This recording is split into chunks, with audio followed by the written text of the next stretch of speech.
Hello,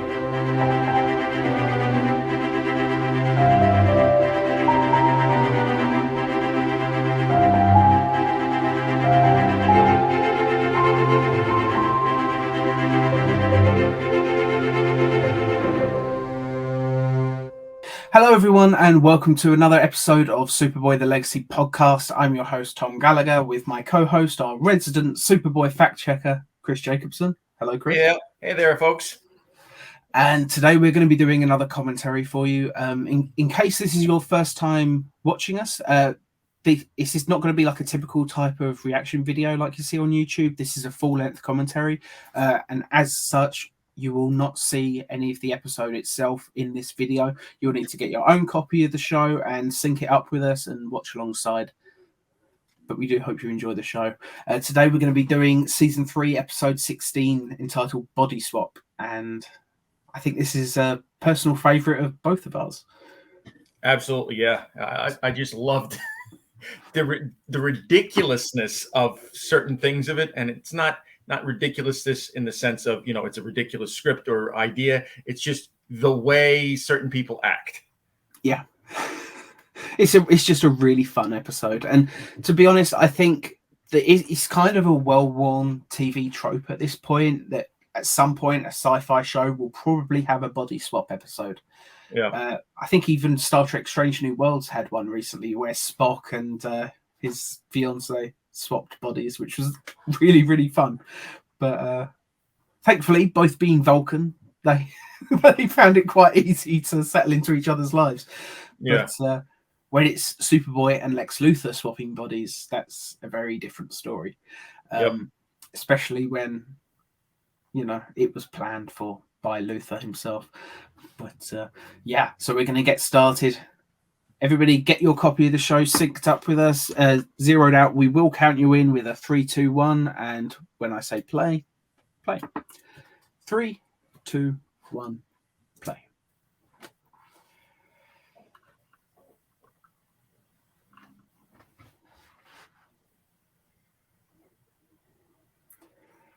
I say it every time. I do like this intro. Yep. And I know some people don't like this version of the theme tune. A lot of people prefer like the electric guitar of the first couple seasons. I like that they went slightly more John Williams-ish with it. Yeah. I feel like the first theme worked perfectly for the college years, and this sort of fits the bureau years perfectly, in my opinion. Yeah, it's you can almost think of it like, you know, the college years is, you know, he's a college kid, you know, it's rock music, and now we're transitioning more into eventually what will be the John Williams theme, you know, era. And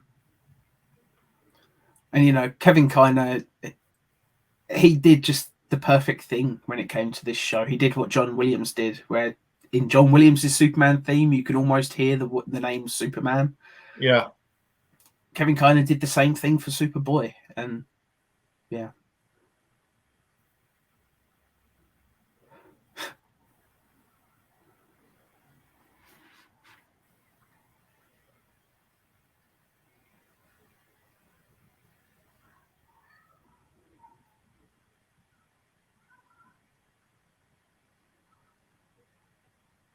That was a pretty good effect, actually, where Superboy came in at super speed. Like the fact he was, you know.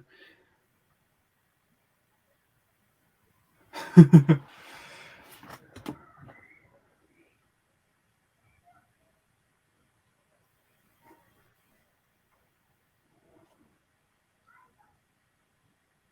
me ask, did the guy playing the dad there, was he in another episode? Because he's really familiar. Could be. I'm not sure. Maybe I just recognize him from a different show. That could be too. What a great intro to the episode. You know, it's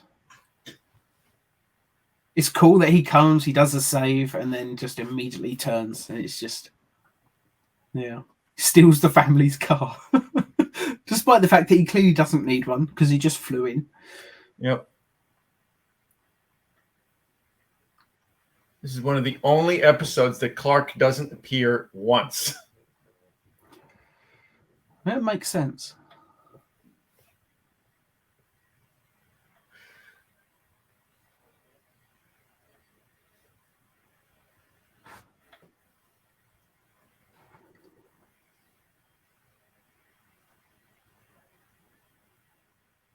Sherman Howard was just phenomenal as Lex, and in this, obviously, technically playing Superboy.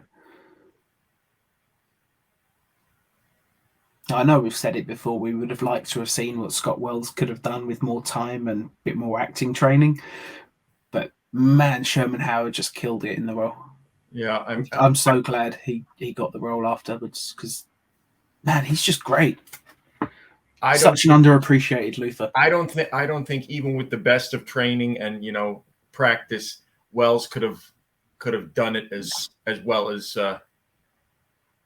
Not within the 3 years that it would have taken to finish the show out. Certainly, give maybe 5 or 6 years. Yeah, maybe then he would have had a chance, but I still don't think he would have come close to Sherman Howard. There's a reason that Sherman Howard is still acting so consistently today. Like he keeps popping up on shows that I'm watching. Yeah.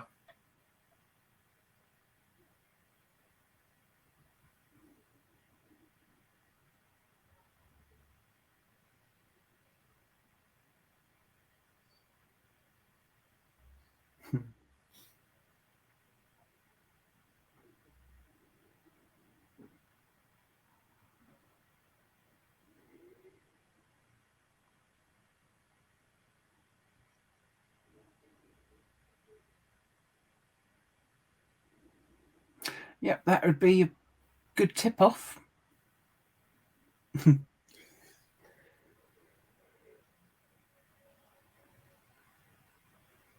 It's a shame the back of the bald cap looked a bit wrinkled there, because generally, like, they do a pretty good job with the bald cap. But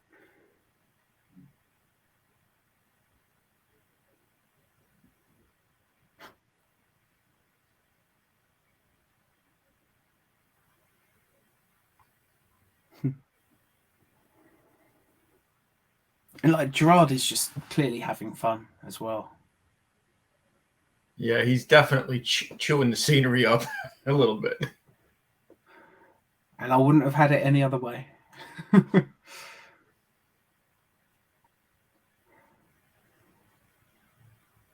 What I really do appreciate, though, is he's not just playing it the same way he played the evil Superboy in Super Menace.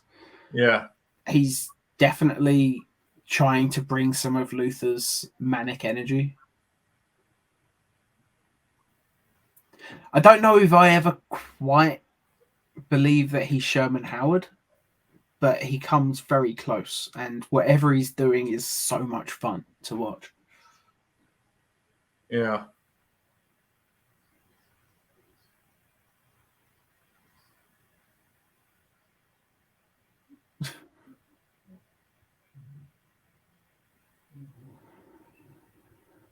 Great.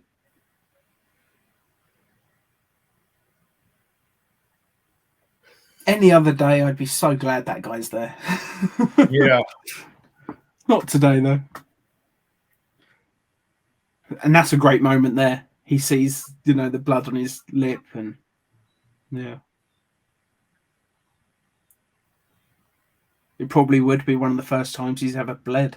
Like, I can't remember if he bled in any of the Kryptonite-centric episodes. He did bleed on Nightmare Island when he lost his powers. Right, yeah. Yeah. Like, slash him around the gut, don't they? Yeah. And his costume mysteriously switches to one of John Newton's. Yeah.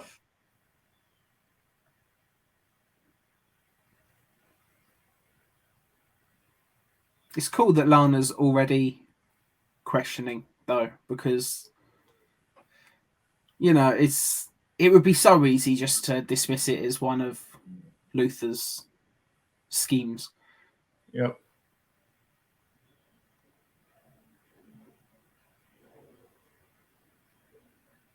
Nice little touch there. The Clark actually sent a note to say he wouldn't be at work, Yeah.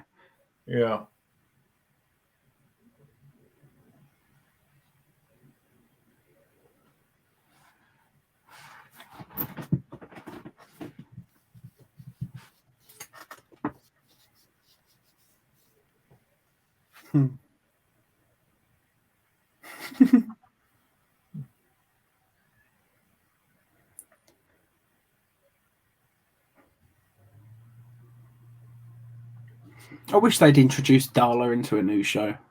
I know Tracy Roberts probably wouldn't play it now, but I'd still be up for that.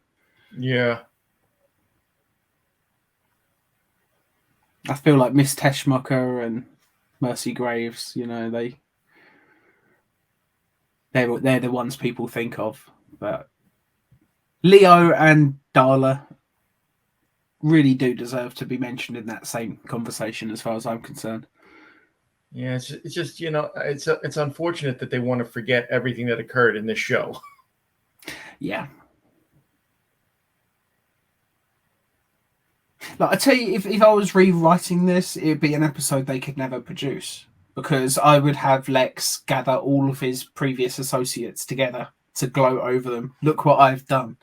And I'd have Leo there and just anyone. Like, I'd probably even have those, like, the geeks that help him with the, what is it, the something gun, the one that you've adapted into Metallo's arm cannons. The Thermaton 14. That's it. But when he's got the nerds with the glasses and they're like overly comical, I'd even throw them in the background. Yeah, but those guys were only in the Kryptonite Kills episode. Oh, was that Kryptonite Kills? Yeah. For some reason, I thought they helped him get the Thermatron. No, it was only him and Leo that did that. That's cool. It was an early show of progression in that case, because obviously, like, early on he was getting other nerds to do it for him, and at a certain point they realized that if Lex is sort of the greatest criminal mind, or at least if he's going to be, why does he need nerds helping him with this stuff? Surely he could just do it on his own. And yeah, it made sense. This scene is so I love that Lana worked it out so quickly. Like, yeah, just from the fact that of how creepy he's acting.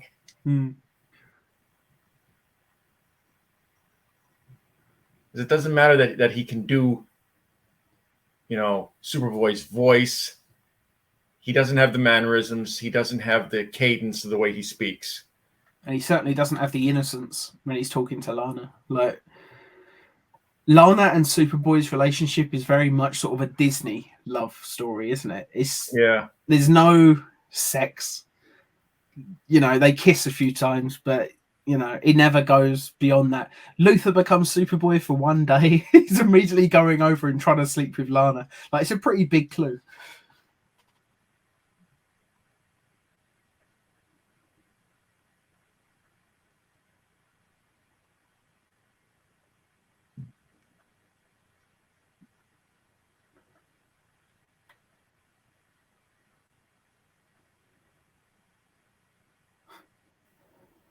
People keep showing up at the exact wrong time, don't they?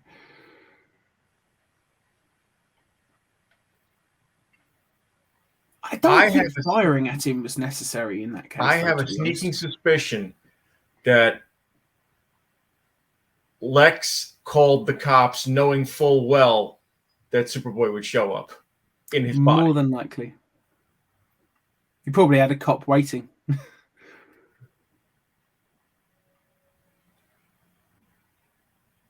Yeah, as good as Gerard Christopher is in this episode, and, I'm a fan of his acting anyway, but, man, Sherman Howard is the MVP of this episode. Yeah. And he's not even in it as much. Like, Superboy, Gerard has way more screen time.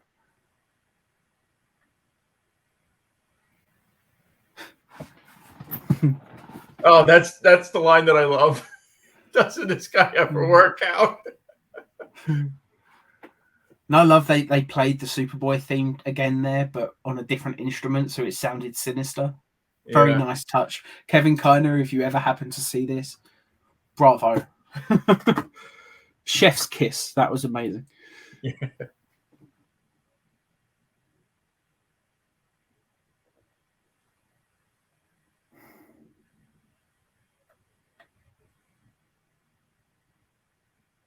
See, that should be a pretty big clue. Look how upset he is.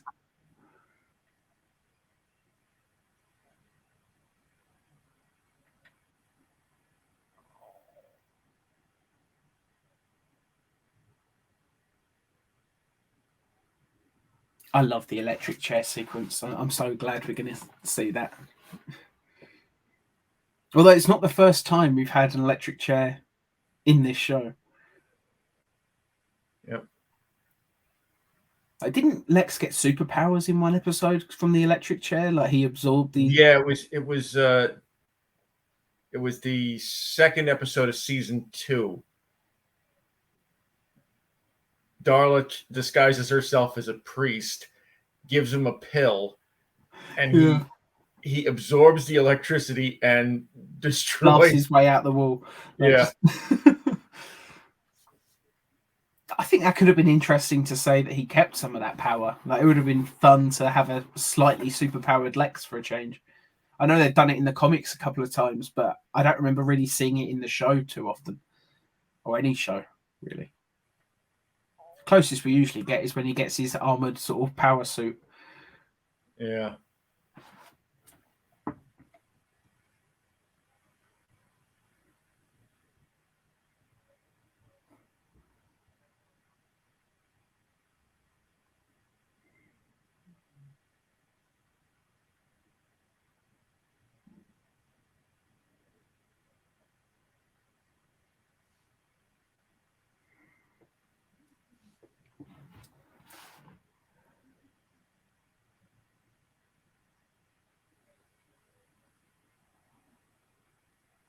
I love this episode. It's just such a fun episode from start to finish. Yeah. I mean, just the way he does this sequence right here, where you see the doubt in his face, because he's realizing he's got to go up against somebody who has his powers, and he doesn't have them anymore. And he knows as well. I mean, let's face it, Luther never succeeded in stopping in killing or stopping Superboy. So, and Luther is considerably more intelligent than Superboy ever was. Like, he is legitimately a genius.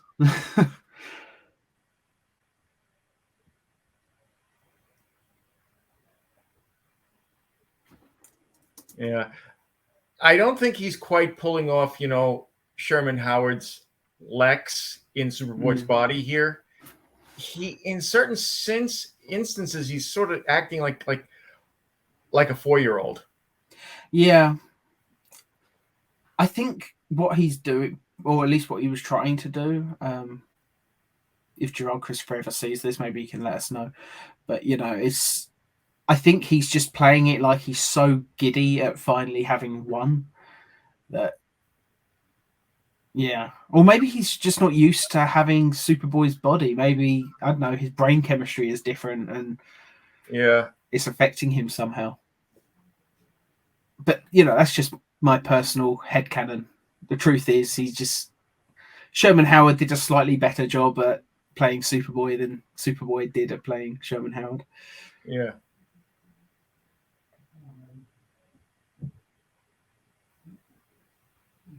But this confrontation is really fun scene.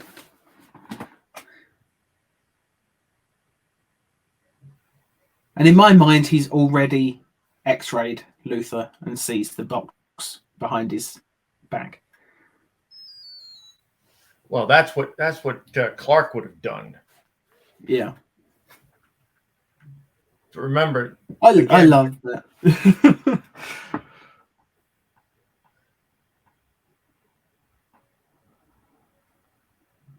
Sorry, what were you saying? Yeah. Remember, Lex is not used to, using his powers. I mean, what does he say right here? Yep. Which one of my superpowers should I use? Use his favorite. Man, the wire work on this show is so much better than Lois and Clark. It's not even funny. Yeah. I really don't know how they managed to mess up the wire work so badly in Lois and Clark. Yeah, and they just had 4 years of this is how you do it on a television budget, and they just ignored all of it.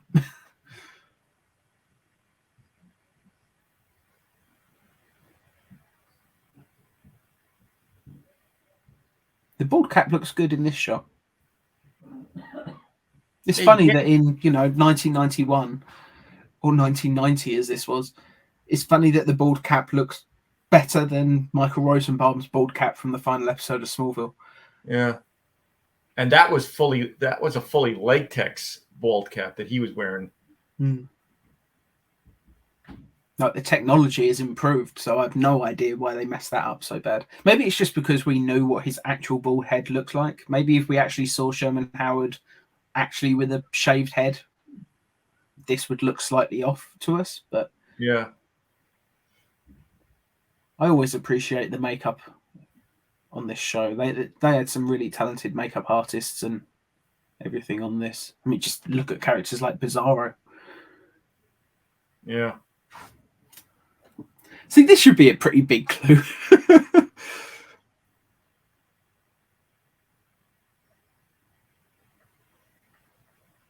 But Superboy is so gleefully sort of tormenting Lex right as he's about to execute him because he wants to be the one to throw the switch. Everyone in that room should be like, yeah, something's going on here. Luthor's acting nice and Superboy's turned into a complete psychopath. Yeah.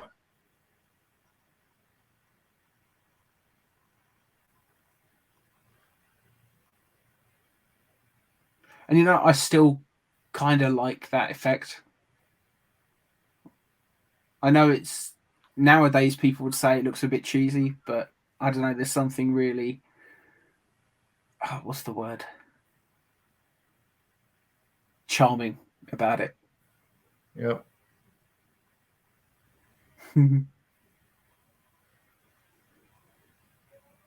See, and now Luthor's lucky that Superboy isn't interested in killing him because he's already in the chair. Yeah. Superboy probably, if he was less of a, if he was a slightly more shitty human being, he would be like, okay, Luthor, see ya, and actually throw the switch at time.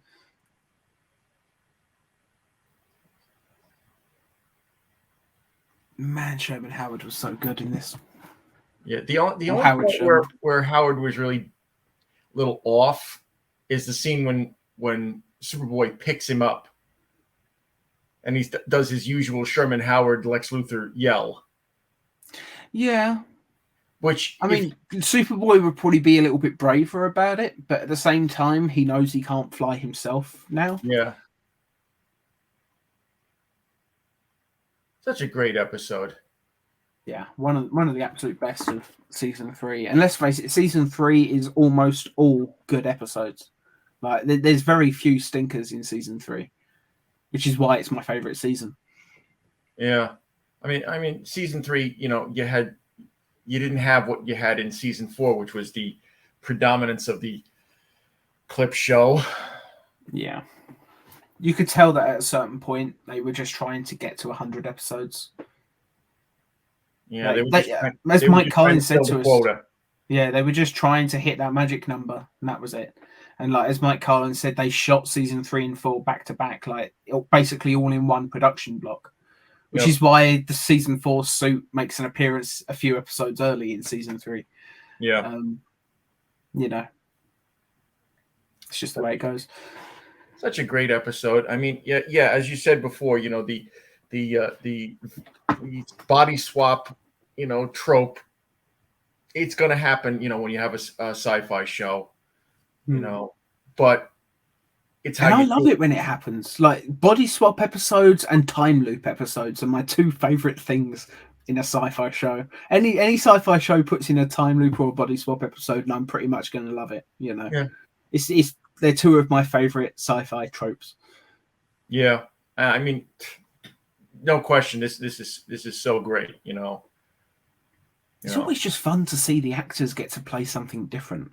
Because let's face it, if you're going to write a body swap episode, you're going to have the characters that swap bodies be the most polar opposite of each other, just to give the actors something fun to do. Yeah, it's they did a great body swap episode in the Justice League cartoon. In the early 2000s. Lex and the Flash swap bodies, don't they? I've seen the meme, and he looks in the mirror and he's just like, I have no idea who this is. Yep. But great. Clancy Brown, a credit to the actor that he is, he would call Michael Rosenbaum up like at 2:00 in the morning and says, "Well, how about if I do it like this?"